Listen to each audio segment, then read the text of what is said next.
Hey, it's W5HRO. Well, I'm finally getting back to this RF deck modification. If you remember the last time I installed these 3 new meters, then I brought it down here and I checked it with the video that followed, and I showed you they were working. Well, I've had kind of a delay on this. I was working on that 75A4 receiver, and now that's done.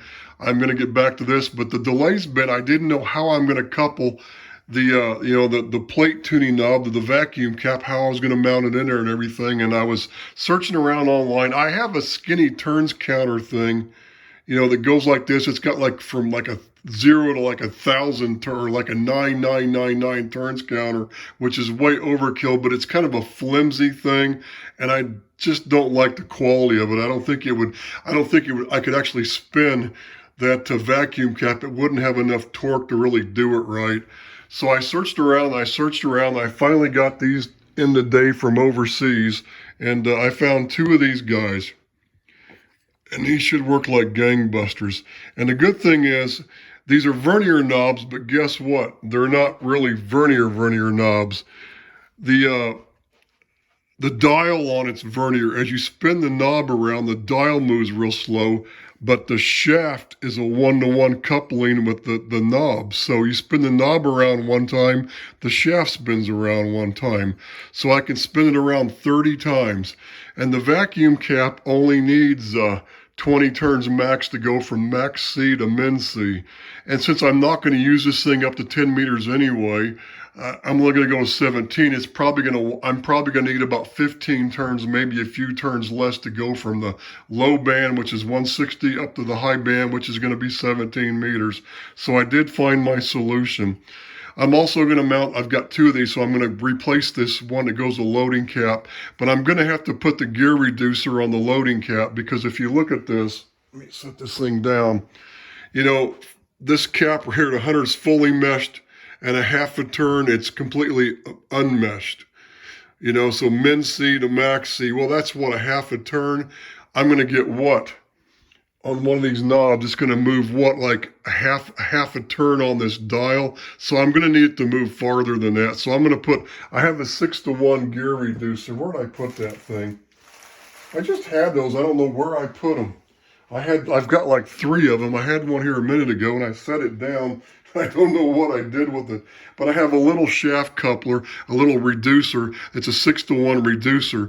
And I thought about putting one on the plate tuning going to that vacuum cap, but I think the turns, I'm going to be short on the turns. I need like a 2-to-1 or a 3-to-1 reducer, which would be almost impossible to find. But I have those little small ones. I wish I know where I put it. I just had it a minute ago. That's curious. I set it down and I don't know what I did with it. I must have dropped it somewhere. That's crazy. So anyway, that's how I'm going to do all this. And I just, my delay's been trying to figure out how I'm going to do the plate tuning to get some kind of reading, because I can't go a half a turn on this dial and this knob that I have. It's not going to work. And I bought a couple other things trying to see if it would work. And the problem was I was getting too much gear reduction. I'd spin the knob around I'd spin the whole thing around where the dial would go all the way around, but the shaft would spin around maybe once or twice, and that's not going to work. So I needed like a 1-to-1 coupling mechanism, and that's what I have now. So that's how I'm going to do it. And I did think before I got these knobs in today, I just got these in today, and I thought, well, if when I get those in, if they didn't work, the only other solution I was going to have is I was going to have to put like a stepper motor, right? I thought, well, I found like a NEMA 34, even a 23, with the worm gear that's got the 45-degree angle. The motor's this way and the coupler's that way, and I could have directly coupled that to the vacuum cap. And I even found a controller, there's this like digital display. I could have just put that here where the knob is, because there's just a small hole here, and there's couple holes around that mount these dials on the back side.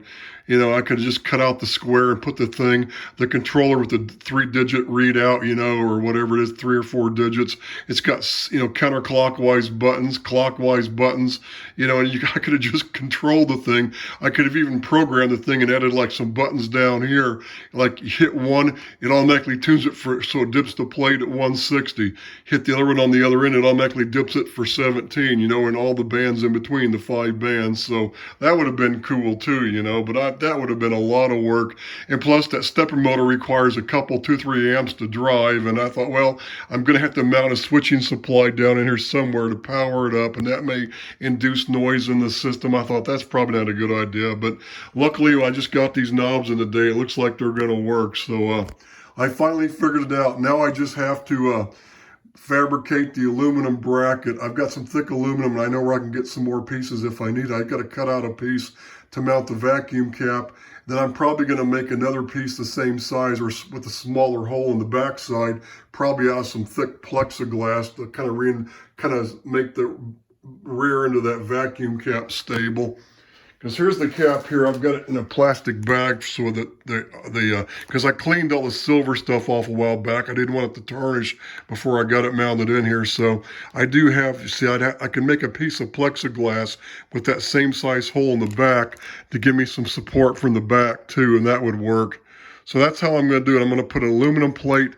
It's going to mount down the chassis from there down the ground, you know, to the chassis ground. And on the back side, I'm going to have a piece of plexiglass cut sort of the same way to hold the back piece in there. So that'll work good. So that's where I am on this thing. So I just kind of wanted to give a quick update. That's been my delay because I didn't know how I was going to do that. Now I figured out since I finally got those knobs in, and those knobs are a lifesaver. So anyway, that's all for now. When I eventually mount this thing in there, I probably won't get to it this weekend. I might start looking at it this weekend. If not, I'll start working on it next weekend. But it may be a few weeks before I get it mounted in there and get it all done. So when I get that all done and get it, you know, operational, I'll do another video. Or I might do one while I'm in the middle of mounting this thing before I power it up. So that's all for now. 73s.